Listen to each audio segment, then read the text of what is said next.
अगर हमने ठान लिया कि जहां से आज सत्ता के शीर्ष पर बैठे हुए लोग नफरत परोसने का काम कर रहे हैं, असमानता का काम कर रहे हैं, संस्थाओं को कुचलने का काम कर रहे हैं, उनके खिलाफ अगर हमने उन्हीं जड़ों में जाकर के मेहनत की, हिम्मत दिखाई, तो मुझे पूरा यकीन है कि जिस तरह अंग्रेजों के खिलाफ लड़ते हुए कांग्रेस पार्टी ने इस देश को स्वतंत्रता संग्राम के जरिए आजादी दिलाई थी, तो ये लड़ाई भी उस स्वतंत्रता संग्राम से कम नहीं है। उस लड़ाई का नेतृत्व महात्मा गांधी जी कर रहे थे, तो इस लड़ाई का नेतृत्व राहुल गांधी जी कर रहे हैं। किसने कहा आपसे आंधी के साथ हूं?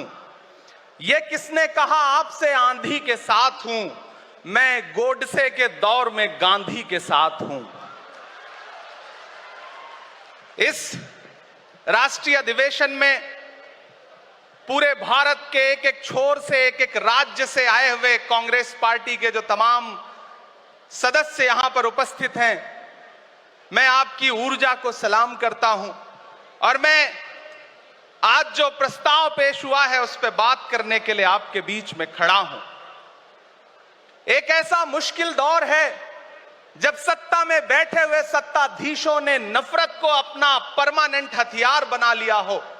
ऐसे समय में कांग्रेस पार्टी देश के हर कोने में जा करके मोहब्बत की बात कर रही है, प्यार की बात कर रही है, और इस जो कार्यक्रम का नाम है वो न्याय पथ है। न्याय पथ यानी कि इंसाफ का रास्ता, और उस इंसाफ के रास्ते पर अपने अतीत की विरासत को संभाल करके, संजो करके लेके चलता हुआ एक ऐसा न्याय का योद्धा जिसका नाम राहुल गांधी है, जो हम सब के लिए प्रेरणा का स्रोत है। मैं गुजरात में खड़ा हूं, जो महात्मा गांधी का गुजरात है, जो सरदार वल्लभ भाई पटेल का गुजरात है। तो मैं इस गुजरात में खड़ा होकर के अपने अतीत और अपने वर्तमान को मिलाता हूं, तो मैं ये महसूस करता हूं और फख्र से सोचता हूं कि मैं वो हूं, मैं कांग्रेस का अदना सा एक वो सिपाही हूं जिसकी जड़ें जाकर के महात्मा गांधी से मिलती हैं और जिसके कदम जाकर के राहुल गांधी से मिलते हैं। मैं सौभाग्यशाली हूं कि मैं कांग्रेस पार्टी का एक अदना सा सिपाही हूं। साथियों, मैं कोई लंबा चौड़ा भाषण करने के लिए नहीं खड़ा हूं, बस आपसे यह कहना चाहता हूं, ये जो न्याय का पथ है, हम सब इस न्याय के पथ पर चलने के लिए संकल्पित हैं। हमारा समर्पण इस न्याय के पथ के लिए है, हमारा संघर्ष इस न्याय के पथ के लिए है। मेरे भाई शशि थरूर जी बोल रहे थे, सचिन पायलट जी ने बोला, हमारी बहन गेनी बहन ने बोला, उसके बाद इमरान बोल रहा है। इन चार नामों में ही आप ये पाएंगे कि उत्तर से लेकर के, दक्षिण से लेकर के, गुजरात से लेकर उत्तर प्रदेश तक कांग्रेस यही तो है। कांग्रेस यही तो है, देश को समेटने और एकजुट करने का नाम कांग्रेस है। मुझे याद है कि जब कन्याकुमारी के साहिल पर खड़े होकर के, समंदर के साहिल पर खड़े होकर के हमारे नेता राहुल गांधी जी ने कहा था कि मैं 4000 किलोमीटर चलूंगा, एक नारा लगाऊंगा, नफरत छोड़ो भारत जोड़ो। हम सारे लोग उनके कंधे से कंधा मिला करके, उनके कदम से कदम मिला करके 4000 किलोमीटर चलते रहे। मैंने देखे हैं राहुल गांधी जी के पांव के छाले, मैंने देखा है उनका बहता हुआ पसीना, लेकिन हम आपसे पूछना चाहते हैं और इस स्टेज पर मौजूद कांग्रेस पार्टी के अपने तमाम वरिष्ठ नेताओं से भी ये निवेदन करना चाहते हैं कि जिस पथ पर, जिस इंसाफ के रास्ते पर राहुल गांधी इस मुश्किल वक्त में निकले हैं, हम उस लड़ाई में किस तरह से, कितने जोश के साथ राहुल गांधी जी के साथ खड़े हैं, यही तय करेगा। राहुल जी ने कहा है कि अगला निशाना, अगली जीत, अगला राज्य जहां कांग्रेस पार्टी जीतेगी वो गुजरात होगा।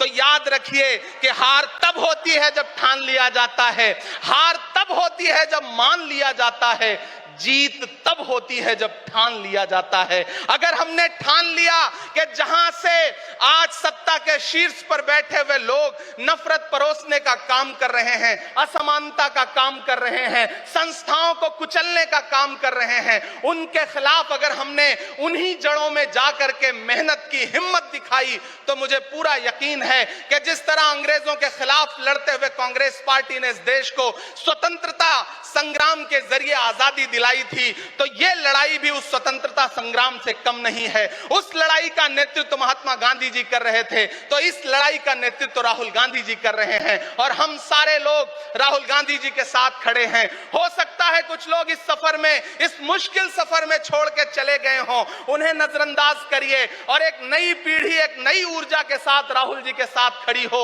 मैं तो कहना चाहता हूं कि कांटे गुल के साथ नहीं चल सकते हैं, बुज़दिल खुल के साथ नहीं चल सकते हैं। रास्ते में जो छोड़ गया उसे जाने दो, सब राहुल के साथ नहीं चल सकते हैं। आप सारे लोग, हम सारे लोग और इस देश के लाखों लाख करोड़ों करोड़ लोग राहुल गांधी जी के साथ खड़े हैं और यहां खड़ा होकर के इस देश के पिछड़ों को, आदिवासियों को, दलितों को, अल्पसंख्यकों को मैं सबको भरोसा दिलाते हुए इतना कहना चाहता हूं कि मेरे भाई, कांग्रेस ही है जो आपकी असली लड़ाई लड़ रही है। मुझे वो दिन याद है कि यह सरकार जब एक बिल लेकर के आई तो रात के 3 बजे भी आदरणीय सोनिया गांधी जी राज्यसभा में मौजूद थी इस देश के लिए, इस संविधान के लिए लड़ाई लड़ने के लिए, और राहुल गांधी जी भी लोकसभा में मौजूद थे उससे एक दिन पहले। जिस संजीदगी के साथ वो लड़ाई लड़ रहे हैं, हम सारे लोग उनके साथ खड़े हैं। और मैं ज्यादा भाषण नहीं करूंगा, जाते जाते बस आपसे इतना कह के जाना चाहता हूं साथियों कि यह न्याय का पथ और एक छोटी सी कविता, और उस कविता का जो शीर्षक है, उस कविता का जो हीरो है वो मंच पे मौजूद है। मैं चाहता हूं पीछे तक एक बार दोनों हाथ उठा करके तालियां बजाएं। मैं अगले 1 मिनट के कविता सुना करके यहां से आपसे विदा लूंगा। कन्याकुमारी से जो सफर शुरू हुआ था वो अहमदाबाद तक लगातार जारी है और आगे भी जारी रहेगा। और कल ही राहुल जी परसों बिहार से लौटे हैं, तब यह कविता मैं सुनाता हूं कि उदास मौसम बदल रहा है, उदास मौसम बदल रहा है, धुएं का पर्वत पिघल रहा है, दिलों में लावा उबल रहा है। सुबह सुबह जब हुजूम लेकर सफर पे निकले तो यूं लगे है कि जैसे सूरज निकल रहा है। वो चल रहा है, वो चल रहा है। वो कह रहा है कि नफरतों से जो दिल है टूटे मैं जोड़ दूंगा। एक नारा नफरत छोड़ो भारत जोड़ो, एक नारा नफरत के बाजार में मोहब्बत की दुकान खोल ली है। वो कह रहा है कि नफरतों से जो दिल है टूटे मैं जोड़ दूंगा। वो कह रहा है हर एक दरिया, हर एक तूफान को मोड़ दूंगा। सुनो सितमगर, न समझो डर कर मैं अपने लोगों को छोड़ दूंगा। सितम की गर्दन मरोड़ दूंगा। सितमगरों की हर एक ख्वाहिश, हर एक साजिश कुचल रहा है। वो चल रहा है, वो चल रहा है। अंतिम पंक्तियां पढ़ता हूं कि जमाने भर की तमाम माओं ने हाथ उठाकर दुआएं दी हैं। जमाने भर की तमाम माओं ने हाथ उठाकर दुआएं दी हैं। तमाम बच्चों ने इस तपस्वी का माथा चूमा, बलाएं ली हैं। जो नफरतों का जहर भरा है, ये बन के शंकर निगल रहा है। वो चल रहा है, वो चल रहा है। मोहब्बतों की किताब लेकर, लबों पे अपने गुलाब लेकर, मोहब्बतों की किताब लेकर, लबों पे अपने गुलाब लेकर, सुनहरे रंगों का ख्वाब लेकर वो आया है इंकलाब लेकर। बलाएं रास्ता बदल रही हैं, फजाएं खुशबू में ढल रही हैं। ये नफरतों का निजाम बदले, हिकारतों का कलाम बदले। अगर ये रहबर नहीं बदलते तो अपना लहजा अवाम बदले। अंधेरे बेचैन दिख रहे हैं, कोई जो है इस अंधेरी शब में मशाल की तरह जल रहा है। वो चल रहा है, वो चल रहा है, वो चल रहा है। बहुत बहुत आप सबको धन्यवाद दूंगा। साथियों, आपने जिस जिंदा दिली से सुना उसके लिए आपका बहुत आभार। न हम सफर न किसी हमनशी से निकलेगा, हमारे पांव का कांटा हम ही से निकलेगा। वतन की रेत मुझे एड़ियां रगड़ने दे, मुझे यकीन है पानी यहीं से निकलेगा। बहुत बहुत शुक्रिया।